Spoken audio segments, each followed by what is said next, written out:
안녕하세요. 유 대표입니다. 이번 시간에는 변수와 관련된 메모리 문제 10개를 풀어보겠습니다. 1번.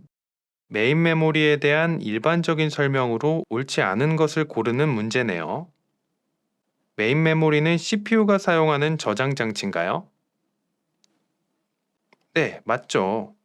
CPU는 컴퓨터의 주인과도 같은데, 그러다 보니 CPU가 사용하는 메모리, 이를 주기억 장치라고도 부릅니다. 2번. 대량의 데이터를 저장하는 목적으로 사용한다. 이건 아니죠. 메인 메모리는 비싸서 그 용량이 작습니다. 그래서 대용량의 데이터를 저장하기에는 적합하지 않아요. 전원이 차단되면 데이터는 사라지나? 네, 사라집니다. 그렇기 때문에 컴퓨터를 종료하기 전에 보조기억 장치, 하드디스크에 데이터를 저장해 놔야 되죠. 이런 단점이 있지만 고속으로 데이터에 접근할 수 있기 때문에 CPU가 고속으로 데이터를 읽고 쓸 수 있어요. 연습 문제 2번은 하드디스크와 램의 차이점을 설명하는 문제네요. 메모리를 굳이 구분하자면 휘발성 메모리와 비휘발성 메모리로 나눌 수 있어요. 휘발성 메모리의 대표적인 제품은 램, 비휘발성 제품은 롬이 있어요. 그런데 보통 메모리다라고 하면 휘발성 메모리, 램을 의미합니다. 이와 비슷하지만 다른 저장 장치인 스토리지로는 하드디스크, SSD 등이 있죠. 문제는 하드디스크와 램이 뭐가 다르냐? 다시 이야기하면 메모리와 스토리지의 차이가 뭐냐라는 문제고요. 두 개는 비슷해 보이지만 목적이 다르죠. 메모리는 CPU가 사용하는 저장 장치고요. 스토리지는 유저가 장기간 데이터를 보관하기 위한 저장소입니다. 컴퓨터 세상에서는 CPU가 중심, 주기 때문에 메모리, 램을 주기억 장치, 메인 메모리다 라고 부르는 거죠. 메모리는 가격이 비쌉니다. 그러다 보니 저장 공간이 작아요. 비싸니까 많은 양을 못 넣는 거죠. 읽고 쓰는 속도는 대신 굉장히 빠릅니다. 그러니까 CPU가 사용하는 거죠. 스토리지는 가격이 상대적으로 저렴해요. 또한 장기간 보관하고자 하는 목적이기 때문에 용량을 크게 설계해야 되겠죠. 대신 메인 메모리 대비 속도가 크게 떨어집니다. 정리하자면 메모리는 CPU가 사용하는 저장소, 스토리지는 유저가 사용하는 저장소, 그 목적이 전혀 다른 하드웨어입니다. 어렵지 않죠? 계속 풀어볼게요. A는 10이라는 코드는 A에 10이 저장된다고 말할 수 있나? 엄격히 따지면 틀립니다. 만약 B는 10이라는 코드가 있다면 이거는 12B에 저장되는 건가? 이 말이 맞다면 메모리상에 12개가 있어서 하나는 A에 저장되고 하나는 B에 저장돼야 됩니다. 그런데 ID 값으로 A, B의 메모리 위치를 출력해 보면 두 주소가 같다고요. 즉 파이썬은 최대한 정수를 공유해서 A도 10의 위치를, B도 메모리상의 같은 위치를 가리키게 되는 겁니다. 그래서 정확히 말하려면 A는 10을 가리킨다. A는 10이 저장된 메모리 주소를 가리킨다. A는 10을 바인딩한다 라고 말해야 됩니다. 4번은 코드를 실행했을 때 메모리 상태를 묻는 문제네요. A와 B의 10을 바인딩하고요. 이는 문제 3번에서도 언급했지만 정수를 최대한 공유하기 때문에 B 형태로 메모리를 관리합니다.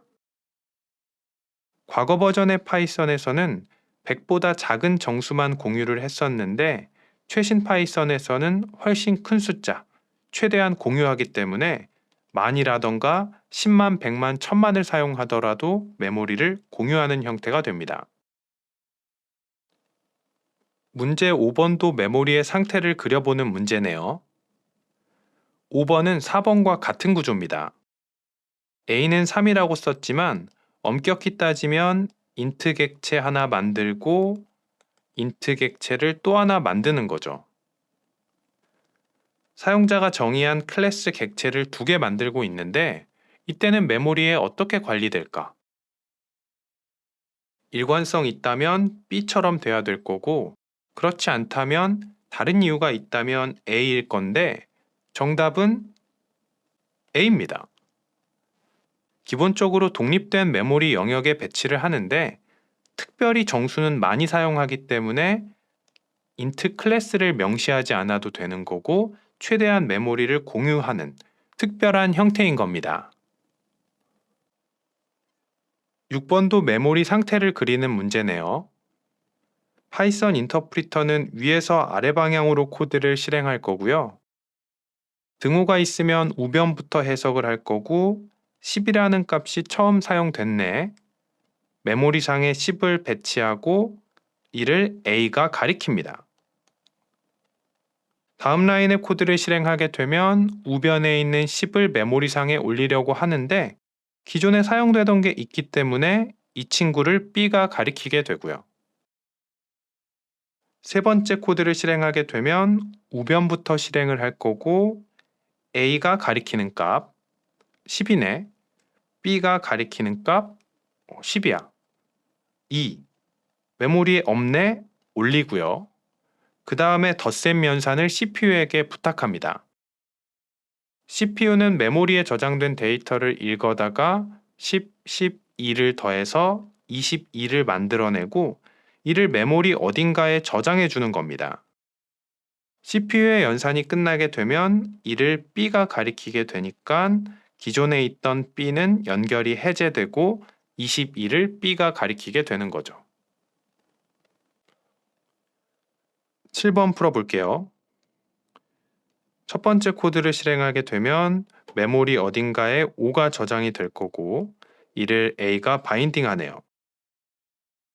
이번 라인의 코드는 축약 형태이고 풀어서 보면 A 더하기 4와 같죠. 우변부터 실행이 될 거고 A가 가리키는 값 5와 새롭게 올린 4를 CPU에게 연산을 부탁하고 CPU가 계산해 준 값 9가 메모리에 저장이 되면 A가 9를 가리키게 됩니다. 기존에는 5를 가리키고 있었지만 연결이 끊기고 9를 새롭게 가리키는 거죠. 이어서 A는 10을 바인딩하게 되면 10이 없으니까 메모리에 새롭게 올리고 A의 연결이 끊기고 10을 가리키고 끝나게 됩니다. 이때 참조하지 않는 5와 4, 9는 어떻게 되나요? 이 친구들이요. 파이썬의 가비지 컬렉션에 의해서 참조하지 않는 데이터는 메모리에서 삭제되겠죠. 또한 프로그램이 종료하게 되면 전부 다 메모리에서 삭제됩니다. 9번은 가비지 컬렉션과 관련된 올바른 설명을 찾는 문제네요. 가비지 컬렉션은 이름에서 알 수 있다시피 쓰레기를 수집하는, 파이썬에서는 다 쓴 메모리를 정리하는 역할을 합니다. 가비지 컬렉션은 파이썬에서 사용되지 않는다. 아닙니다. 알게 모르게 사용하고 있어요. 개발자가 직접 메모리를 관리한다. 우리가 메모리 주소에 접근하는 일들을 한 적이 없죠. 가비지 컬렉터가 메모리를 정리해주고 있는 겁니다. 그렇기 때문에 우리는 편하게 파이썬 코딩을 할 수 있는 거고요. 어떻게 메모리를 관리하냐면 참조 횟수를 추적하고 참조 횟수가 0이 되면 객체를 메모리에서 제거합니다. 2번이 정답이에요. A는 10이라는 코드를 사용하게 되면 메모리상에 10을 저장한다 라고 했는데 내부적으로 여기에 3번 사용이 됐어요 라고 표기해 둡니다. B는 10이라는 코드를 실행하게 되면 10이 또 사용되네. 그렇다면 어딘가에 2라고 표기해 두고 지나가고요. 이런 코드가 함수에서 사용됐다라고 하면 함수의 실행이 끝나면 다 사용했어요 라고 알려주게 될 거고, 이때 두 개의 값을 사용했습니다. 끝났어요. 알려주게 되면 표기를 0으로 바꾸게 돼요. 참조 횟수를 하나씩 줄이는 거죠. 주기적으로 실행되는 가비지 컬렉터에 의해서 여기 사용하지 않는 메모리가 있네. 알아차리면 이 전체를 메모리에서 제거하게 됩니다. 가비지 컬렉터는 일종의 while문과 같이 계속해서 반복해서 실행하면서 참조 횟수가 0인 객체를 제거하는 겁니다. 가비지 컬렉션은 리스트와 딕셔너리에서만 적용된다. 아닙니다. 모든 데이터에 대해서 적용이 되고요. 파이썬은 가비지 컬렉션이 존재하지 않는다. 아니죠. 이게 존재해야만 메모리 관리를 할 수 있고 편하게 코딩할 수 있는 겁니다. 10번은 메모리 상태를 그리는 문제네요. 코드만 보고도 어떤 기능을 하는지 알 수 있어야 되고요. 그게 어렵다면 메모리 그림을 그려보면서 어떤 동작을 하는지를 파악하시면 됩니다. 두 줄의 코드를 실행하게 되면 메모리 공간을 확보할 거예요.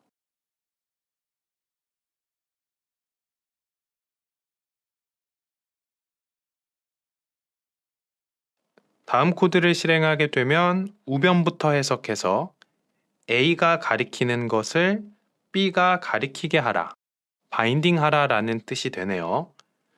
tmp라는 변수가 생기고 이게 A가 가리키는 값을 가리킵니다. 이어서 B가 가리키는 것을 A가 가리키게 하네요. 기존에는 A가 5를 가리키고 있었는데 B가 가리키는 값인 4를 가리키게 됩니다. 다음 B는 tmp. B가 기존에는 4를 가리키고 있었는데 tmp가 가리키는 5를 가리키게 되는 거죠.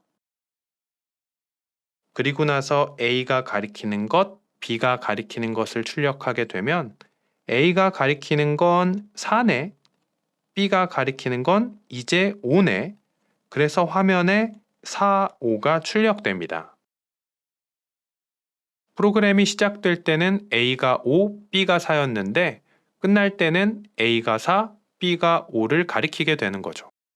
즉, 두 수가 가리키고 있는 값을 바꾸는 코드입니다. 이 코드는 훨씬 간단하게 표현할 수 있는데요. 튜플 언패킹을 활용해서 A와 B, 여기에 바인딩 될 값은 5와 4야.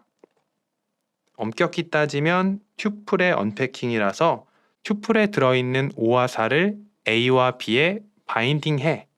이렇게 해야 됩니다. 그런데 파이썬은 괄호를 사용하지 않고 콤마만 입력하더라도 튜플이다 라고 인식하기 때문에 이렇게만 코딩할 수 있어요. 두 수가 가리키는 값을 바꾸고 싶다면 뒤쪽에 A와 B가 바인딩할 값은 B와 A야. 이렇게 한다면 두 줄의 코드로 왼쪽에 6줄 코드를 정리할 수 있습니다. 코딩하는 양이 적다 보니까 유지 보수하기도 좋고 가독성도 훨씬 좋죠. 질문이 있다면 댓글창을 적극 활용해 주시고요. 강의의 이론적인 내용은 클래스 101의 레벨 1 파이썬, 레벨 2 파이썬을 참고해 주세요. 수고하셨습니다. 클래스 101에서 1월 30일 12시 이후부터는 개별 구매 후 강의 수강이 가능합니다. 참고로 개별 강의는 평생 소장이 가능한 상품이에요. 2024년 5월 29일부터는 구독으로도 수강이 가능합니다. 개별 구매를 하시면 4개월 먼저 강의를 접하실 수 있는 거죠. 클래스 101의 상단 평생 소장 메뉴에 들어와서 파이썬 중급 문법을 찾아 들어오시면 개별 구매를 하실 수 있습니다.